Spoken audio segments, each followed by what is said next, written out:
BNP যদি এখনো মনে করে তার পুরনো ধারার রাজনীতি কইরা সে ক্ষমতায় আসবে এবং টিকে থাকবে, আগে আপনাদেরকে বলছিলাম বিএনপি ক্ষমতায় আসলে থাকতে পারবে সর্বোচ্চ 3 বছর। আজকে সময় আরো কম মনে হইতেছে। বিএনপি যদি বিপুল ভোটে না 300-তে 300 জিততে আসে, এই অবস্থায় সে 2 বছরের বেশি সরকার রান করাইতে পারবে না। আমারও প্রশ্ন, আসলে ব্যক্তির দায় কে নিবে?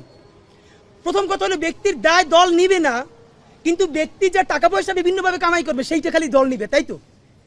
মানে আপনি দায় নিবেন না, আপনি খালি দরদ নিবেন। তাহলে দ্বিতীয় প্রশ্ন হলো, ব্যক্তির দায় যদি দল না নেয়, তাহলে যে কোনো দলের প্রধানই আইসে কি খুন করতে হবে? ধরেন বিএনপির যদি কেউ কোথায় খুন করে, এটা বিএনপি করছে এটা প্রমাণ করার জন্য কি তারেক রহমান সাহেবরা এসে খুন করতে হবে? জামাত যদি কোথায় কাউকে হত্যা করে, এটা কি ডাক্তার শফিক সাহেবকে এসে করতে হবে? এনসিপি যদি কোথাও কাউকে খুন করে, এটা কি নাহিদরেই এসে করতে হবে? মানে কি কথা ভাই? আপনি বরং সঠিক রাজনীতিটা করেন। আপনি বলেন আমি তারে চেক করছি, বিএনপি তারে পুলিশ তারে গ্রেফতার করে না কেন? আমরা যতক্ষণ না পর্যন্ত বাংলাদেশের মানুষ রুখে দাঁড়ালো ততক্ষণ পর্যন্ত আপনারা সবাই গাইতে চাইছেন আমাদের দলের না এইটা না সেইটা না। সব থেকে ভয়াবহ বিএনপির আরেকটা রাজনীতি, কালকে হাজার হাজার মানুষ রাস্তায় মিছিল করেছে, বুয়েট থেকে শুরু করে সবাই। আবারও সেই ছাত্রদল বিএনপি আগের মতো বলার চেষ্টা করছে, কারো বলছে গুপ্ত শিবির, সাধারণ শিক্ষার্থীর নামে অমুক। এগুলো কি ভাই? আওয়ামী লীগের মতো ভুল করেন না। আওয়ামী লীগ এই কেসটা করছিল। আওয়ামী লীগ রাজাকার করতে করতে কি হয়েছে দেখেন না, কি ইন্ডিয়া পালান লাগছে। আপনারা হরে ধরে সবাই শিবির বলতে বলতে, গুপ্ত বলতে বলতে কোথায় যে পালাইবেন পথ পাবেন না। এর কারণ ইতিমধ্যে আওয়ামী লীগের এক নেতা উত্তরা থানার ওসিরে ফোন করে বলছে যে আমরা তো ইন্ডিয়া পালাইতে পারছি, ওরা কিন্তু ইন্ডিয়াও যাইতে পারবে না। এ কথা আমরাও বলছিলাম। সুতরাং হরে ধরে সবাই শিবির বলা, গুপ্ত বলা, ট্যাকিং বলা এইসব বন্ধ করেন। বিপদ দেখলেই তওবা করেন, মাপ চান, এইসব কিছু করেন না।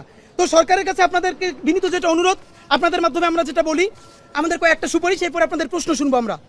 বিএনপি যদি এখনো মনে করে তার পুরনো ধারার রাজনীতি কইরা সে ক্ষমতায় আসবে এবং টিকে থাকবে, আগে আপনাদেরকে বলছিলাম বিএনপি ক্ষমতায় আসলে থাকতে পারবে সর্বোচ্চ 3 বছর। আজকে সময় আরো কম মনে হইতেছে। বিএনপি যদি বিপুল ভোটে না 300-তে 300 জিততে আসে, এই অবস্থায় সে 2 বছরের বেশি সরকার রান করাইতে পারবে না।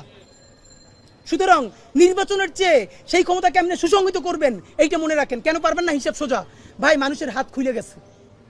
মানুষ মায়ের খাইতে খাইতে এখন মার দিয়া শিখে গেছে। আপনি যত তারে একটা বাজে কথা বলবেন, আপনি 3টে বাজে কথা শুনবেন। এমন অবস্থা হইতে পারে আপনারা সংসদে বসে যদি দেশবিরোধী আইন করেন, মানুষ নিজের জানমালের কথা ভাইবা সব বন্ধ কইরা সংসদে গিয়েও আপনাদেরকে পিটাইতে পারে। আপনারা তখন যত ইংলিশে মক বলার চেষ্টা করেন, তাতে আপনারা টিকতে পারবেন না। সুতরাং আপনারা জনতার রাজনীতিতে ফিরেন। কেমনে জনতার রাজনীতিতে ফিরবেন? এই যে অনেক লোক আছে এই ভাবনিয়া জুলাইয়ের ঘোষণাপত্রের ব্যাপারে আপনারা ভালো কথা বলতে চান না, জুলাইয়ের সনদকে আপনারা অত গুরুত্ব দিতে চান না, বলেন এটা আবেগের ব্যাপার না। বিএনপির একটাই পরিত্রাণের উপায়, আপনাদের মাধ্যমে বলতে চাই, ভালোবাসা লাশ সমালোচনাটা করি। যা হইছে আপনারা রাষ্ট্রের কাছে বলেন সর্বোচ্চ বিচার আপনারা ইতিমধ্যে চেয়েছেন, গুড। কিন্তু এই যে প্রতিবার বহিষ্কার করেন, কয়দিনের জন্য বহিষ্কার, এইসব বন্ধ করেন, চিরদিনের জন্য বহিষ্কার করেন।